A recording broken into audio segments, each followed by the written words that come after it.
Hey everyone, this is a re-release of my conversation with Wellington Lora, who is a guy involved in soundtracks, music. He's a musician, everything around sound. Re-listening to this, excellent conversation. I am very proud of this episode. He did a wonderful job. He is extremely talented, very interesting, and articulate.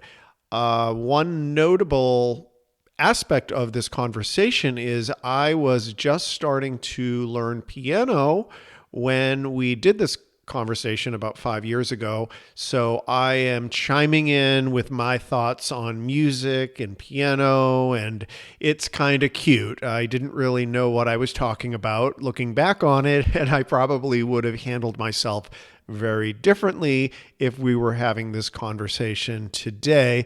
But this just speaks to how we evolve and how our engagement with the world changes as we learn new things and as we grow. That said, please enjoy my conversation with Wellington. In movies and shows we enjoy, there is often an important character we don't see, one that influences emotions of scenes and our entire experience. I'm speaking about the music score. This episode's guest runs a company that helps creators find their sound. Wellington has solid roots in music. He not only grew up in a household where music was always around him in all forms, he also started playing piano at the age of 8. He has turned his creative passions into a successful business. I can't think of a better eager to know story. I am pleased to share my conversation with musician, composer, and entrepreneur Wellington Lora. Welcome to Eager to Know. How are you doing today? Good. The greatest podcast that ever was. No big deal. Thanks for acknowledging that. We need like an epic intro. You're an epic guy with an epic podcast. So I want to start the conversation by you telling me about scoring movies, scoring television.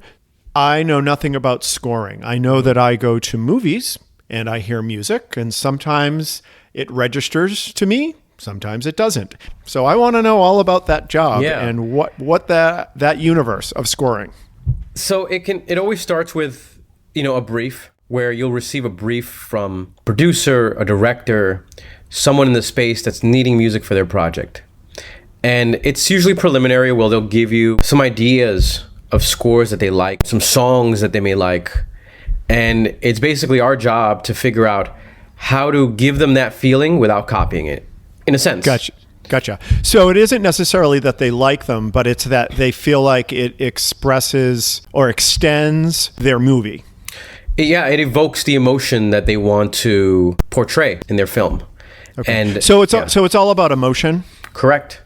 It's all about emotion. It's always about emotion, always about feeling, and helping people feel something with the music that the visual is already portraying, but the music is just going to enhance.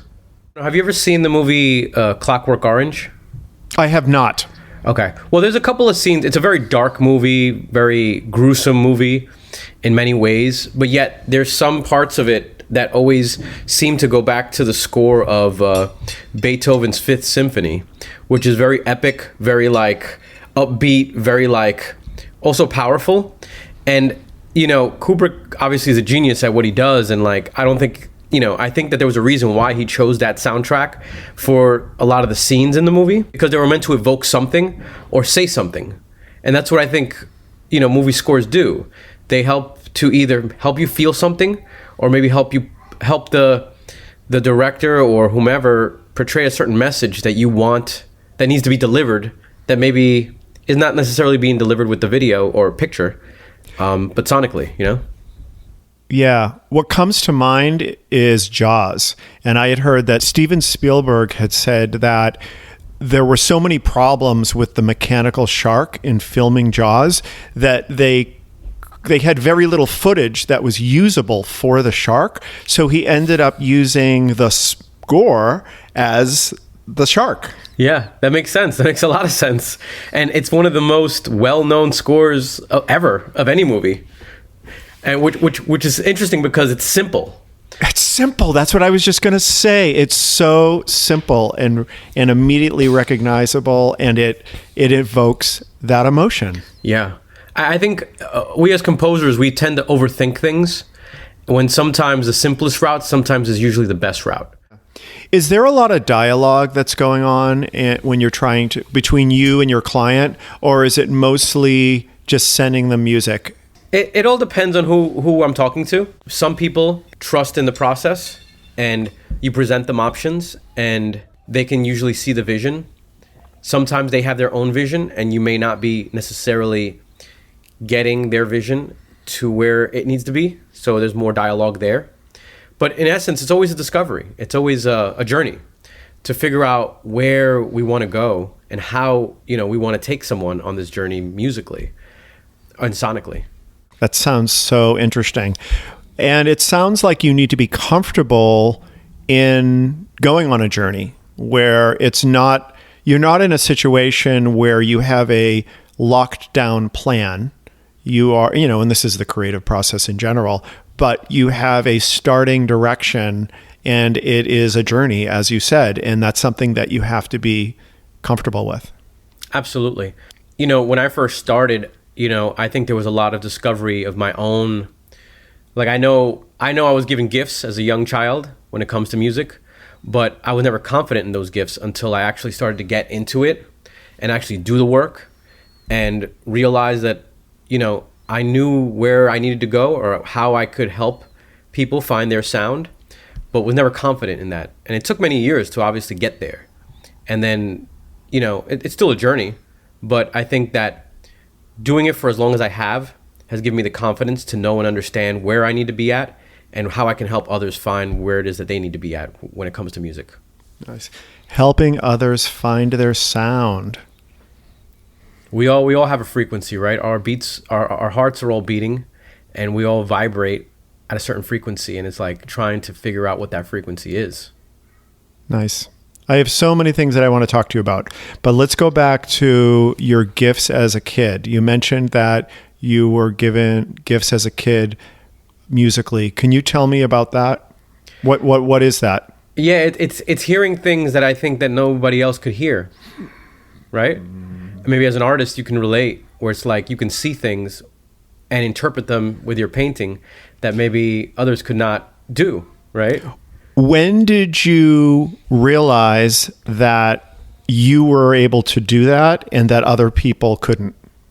I think when I was introduced to an instrument, like I actually started taking piano lessons when I was 8 years old. As I started doing that, it was just something I would see. I would see it sometimes, I would hear it, and I would feel it. Whereas I think other people necessarily, I'd say, oh, do you hear that sound right there? Like, let's say a song is playing, and I'd tell maybe one of my friends, oh, you hear what it's doing right there? Like that thing? And they'd be like, what do you mean? And I'd be like, right there, that thing, the thing to the thing, whatever it might be. And they may not hear it. And I'm like, oh, okay. And you always question yourself, like, wait a minute, am I not, what's wrong with me for a second there? And it's almost like this discovery of like, wait a minute, I can kind of hear and see things that maybe other people are not able to hear. I think learning the piano and understanding it and making music and melodies helped to unlock and activate this part of my brain that I never really kind of knew existed, and like was like a doorway. It was like, whoa, what the heck is that? It was really interesting. It's hard to remember moments, but like as a kid, but it's like you could feel it, where it's just like you just felt something shift, and you're like, wait, something's different here, at least for me. That's fantastic. I know you and I spoke on the phone that I recently started learning piano. The way that I started it was I went on YouTube and I took all of the free videos on music theory. Yeah. And I thought it was the most fascinating thing that I had ever seen. Learning about and I'm going to forget all the words, but you have, the keys, like you have key of C. Sure. And how you have the scale and how the scale changes from full notes to half notes. It's almost like the people that discovered music understood how the brain receives it and how it reacts. You know what I mean? Which relates to what you do in your work, Yeah, Absolutely. Because you're not telling people how to feel with your music. People are feeling based on how our brains work. Yeah, And definitely. I guess my point is, when I started understanding music theory, I realized this is not just what sounds good. This is like hardwired in how our brains receive frequencies. Does any of this make sense? Absolutely. I mean, it's vibration. It's melody. I mean, it's so many different things all rolled into one that help you vibrate this feeling. Because I think it's vibration, right? I mean, every instrument, I think, has some sort of a vibration to it when you play a chord, and that, that piece of the piano strikes, the string within the piano, or the guitar strums, or the drum hits. It's all vibration, and it's all vibrating at a certain frequency that evokes that feeling. I think that, well, it's part of it. I think also the way you play the keys also, and the melody and the chord that you might interpret is part of it as well. But the vibration of it, I think, is a big part of it also, where it helps to help you evoke that feeling and feel it in your body, like physically, along with the ears once the melodies are played. Yeah. The other night, a friend of mine comes over and plays on my piano sometimes. And last week he came over and he was sitting here and he was playing something, and it was in the key of something weird like G. Yeah. Because I was like looking over his shoulder. Yeah. So like we're enjoying it. And then I said, Alex, play that in the key of C. I want to see what that sounds like. Yeah. And it went from a very light and airy sound to a much more serious sound. But it was the same song.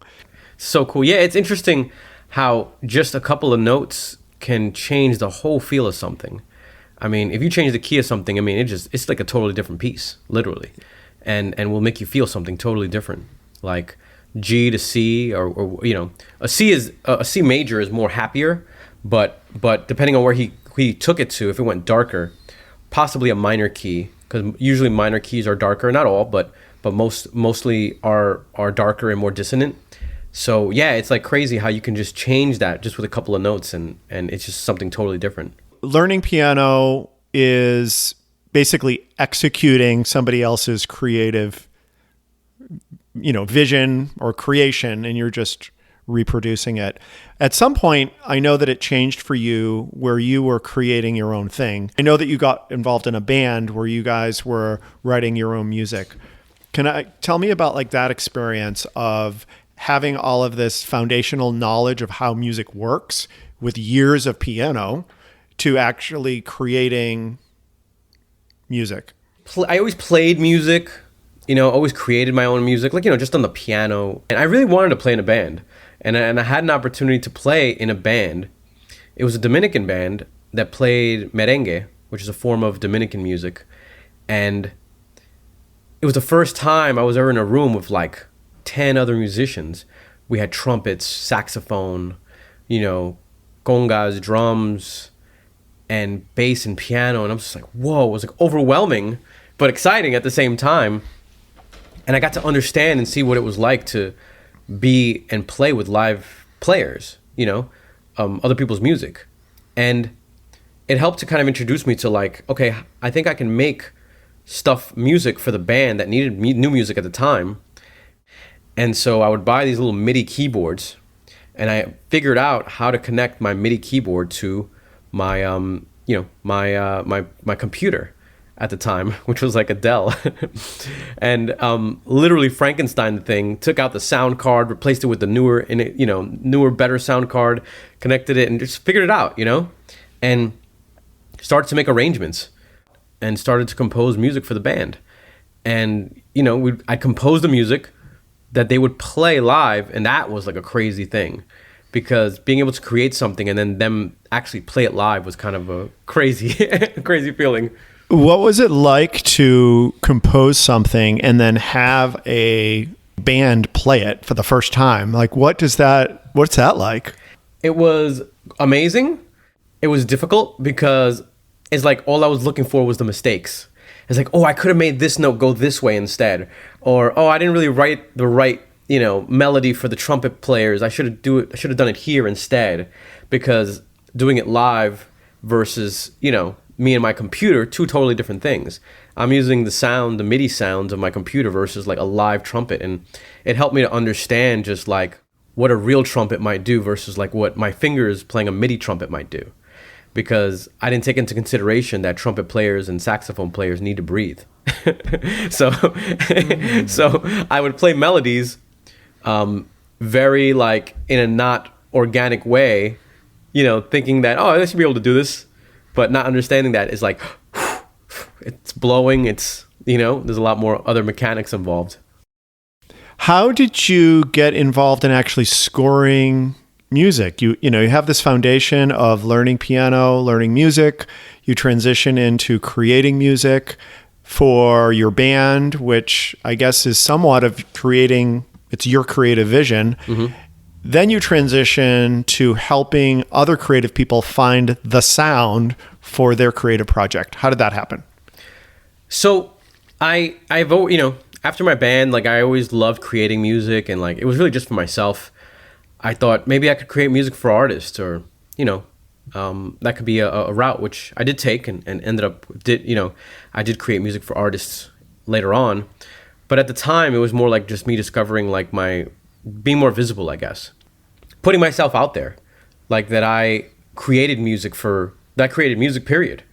And that if maybe there was an artist that wanted some music, maybe I could work with them or give them some of my music to write a song to.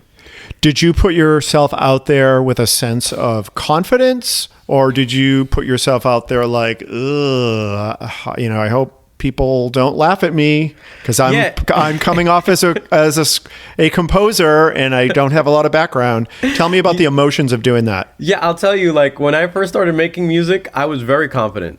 And because I just knew, like I didn't know anybody else that did what I did. And man, I would make stuff and I'd be like, man, this is amazing. I was like, people are going to love this. So I actually did have a lot of confidence. I'd go out there and I'd be like, this is my stuff. As I'm scoring things and making myself more visible to my community that I make music and people that I know and putting it out there, I had a friend who was shopping around a TV show. She paid money to produce a cooking show. And she knew I did music and came to me and was like, hey, I need music for my show. I said, cool. Created a couple of things for her, sent her some existing music, and I said, go ahead, go crazy, whatever you need. And so she picked songs that she liked and she included them in her production. And she shopped it around to like actual TV networks. And one of the networks that she shopped it to was MTV. And MTV was like, oh, we really don't like the show, but who did the music? We like really like the music. And so she was nice enough to connect me to the producer at the time, which initially started my career in scoring music for television. And so at some point you went from doing that to really turning this into a business where you are. So tell me about the business that you run and what you offer and what value you're bringing. Yeah. So I own and run a company named The Cuniverse. We are a music library with over 30,000 original instrumental tracks. We're a custom music company, which means that we create custom music for TV, for film, for brands. And we're an audio post house, so meaning we can mix and master whatever audio you have to prepare it for digital and broadcast distribution. And throughout the years, we've been able to place thousands of tracks in different TV shows on MTV, on shows like Jersey Shore, on shows like Catfish, Keeping Up with the Kardashians, Shaws of Sunset, MTV Cribs, a lot of reality television shows throughout the years that we've been able to work with, along with great brands like Amazon, Reebok, Adidas, Nike, brands of that caliber as well. This journey that you've gone from one thing to another that's been different, is it because you are just open to what's happening and making the best of it? Or are you more of a focused, I'm going to shift gears onto this new thing? I think you can't have one without the other, in my opinion. I think that you can understand and see where things are shifting and adapt. But I think that you can also do that with your own vision. So it's like being able to be laser focused with what your goal is and how it is that you want to conquer this next stage of whatever is coming, if that makes sense. It does make sense. And you can be laser focused on what you're doing, but sometimes if you don't get the results, you have to be open to changing. I don't want to be putting words in your mouth. Well, I think adapting, is better. My biggest fear, to be honest, is to I guess one day be Blockbuster. I use Blockbuster as an example because Blockbuster was always obviously well known for videos and a rental place for videos, and Netflix came along, and Blockbuster had an opportunity to buy Netflix and also maybe even possibly adapt the model of Netflix. And because they didn't adapt, they died. And so I feel like my goal in life is just never to be Blockbuster, and to always be able to adapt to any and all situations and be like water. I know in the world of graphic design, there are what resonated with people in the 70s isn't what we see today. So there's kind of like the language changes. I'm assuming that the language of music and scoring is changing all the time too. How do you keep up with where things are headed and what is becoming out of date? I think that comes from within, like being that innovator, and you being that person that's gonna say, well, this is that new sound that I think you should gravitate towards because, and figuring out what that is. I mean, that would be like number one that I would think, but I think it's also, from a more practical standpoint, it's understanding what people are, grooving to right now. What are they liking on the radio? What are they liking in the clubs? What do they like listening to on Spotify or Apple Music? Understanding what those music trends are and being able to incorporate, whether it be big 808s and hi-hats or interesting organic melodies that are a little bit different than what they were 10 years ago, into your music. What people are listening on Apple Music and Spotify, is that cutting edge where things are going, or is that more where everybody is right now? I think it's both. I think it's obviously where everybody is, but I think it's also a discovery tool where people are finding new things and saying, hey, this could be cool, or this is cool, and making it popular because it's good music, and which could inevitably be that next new thing. So I remember when I was a kid, there would be Casey Kasem's American Top 40. Mm-hmm. And I remember I didn't really listen to it, but I remember if I listened to it, whatever was the number one song, I was like, people are still listening to that? Like in my world, that was so yesterday. I couldn't even believe that was the number one song, because I had definitely moved beyond that. And I don't know, it's just an interesting... Pop music is very interesting. I love pop music. And I think that pop music is very formulaic, if that's the word, where it's like, it's a formula you follow to have a basic construction of what a pop song is, whether it be like a chorus or verse sequence or even tempo. All these factors could factor into like what makes a very popular pop song. So it is interesting, and there's no code, but I think that there is a formula. Whereas, you have certain elements and you might get pretty close to understanding what a pop song or at least a hit song is. Now, being able to actually recreate it is another story, but you can have the formula. And I think that's what a lot of folks follow, whether it's chord progressions that get used over and over again throughout the years, or tempo, which I think are two very, very important things that people follow when it comes to like making a hit song.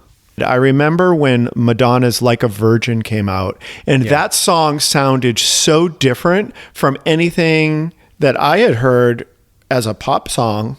And I remember thinking, well, this isn't going to be very popular. Yeah, I think different, definitely. for sure, is one of those things that when people hear something different, but that also sounds familiar, is something that resonates with people. Like in the early 2000s, there was a production duo named the Neptunes, which was comprised of Pharrell Williams and Chad Hugo.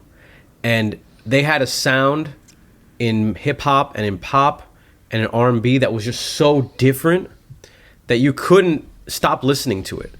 You know, there were jazzy chords coupled with big bass sounds, and it was something like you've never heard before. And they became so popular that at one point their production was occupying 40% of what's being played on the radio, because that's how in demand their production was. And to me, that's a very good example and a big influence on me. Whereas you heard something that you're just like, what is this? But like, it made you feel something.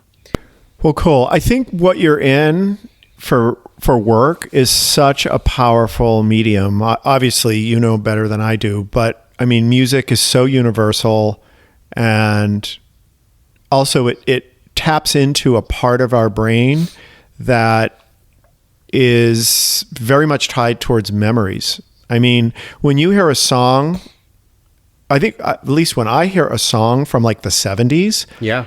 I remember a specific instance of like, I hear this song and I remember being in my backyard playing on my picnic table. You know, it just maps to something in your brain. And then you have this emotion part that makes it so powerful, like we talked about with Jaws. And it's just, I am so envious that that's what you get to be in every day. It's fascinating. Thank you. I do enjoy it. I'm not going to lie. It is. I made it a point a long time ago to make sure that I was doing a job or providing a service to people that I enjoyed. So I think part of it could be luck, but I think a lot of us just are destined to be in certain positions in life, I guess. I like to think that. Wonderful. Is there any tips that you could give to people that are wanting to do something that resonates with their core, like you're doing? I think it's cliche, but I think that you always got to follow your heart and what you feel, you know, in your body. Like, does this job feel good to me? Does what I'm doing feel good to me? You know, and sometimes your body tricks you like, well, hey, you got to do it because you got to pay rent. And, you know, I'm not saying to quit your job tomorrow, but I think that it's a voice worth listening to and not putting to the back of your mind, and really paying attention to what your mind and maybe even your body are trying to tell you. There was a point where I was working a 9-to-5 job, and it was very comfortable, and it was something that I could do in my sleep. But then something inside me said, all right, well, we got to do something. Like, there's got to be something clicked. And I didn't just quit the next day. I did my 9-to-5, and then I used to call it my 6-to-2 job, where I'd work from 6 p.m. to 2 in the morning on what it is that I really wanted to do. And working on that to the point where it was outpacing and outperforming money-wise what I was doing with my 9-to-5 job, that's when I was like, okay, let's quit now. So you do it conservatively. So something was telling you that you needed to do something else that was more in line with your heart and your body. It sounds like it's a physical aspect. Is that something that you were hearing all the time, or was it when you were quiet? Because I know that a lot of times with jobs, there's so much stuff coming in that's all your brain can process. And that other voice that you mentioned, you can't really hear it. It's like that movie, Horton Hears a Who. Right. Do you remember that? Right. We're Yeah, here, absolutely. we're here. Like you can't hear it. Right. So how were you able to hear it? Did you ever see the movie The Matrix? Yes. Okay. So you remember the code that was kind of the green coding that would fall down the screen? Yeah. Think of like the green coding as like all the everyday noise of like life. And then I'd see one little code that was just different enough for me to pay attention to. Nice. And I'd be like, what? It's like you go in for a closer look, like, what is that?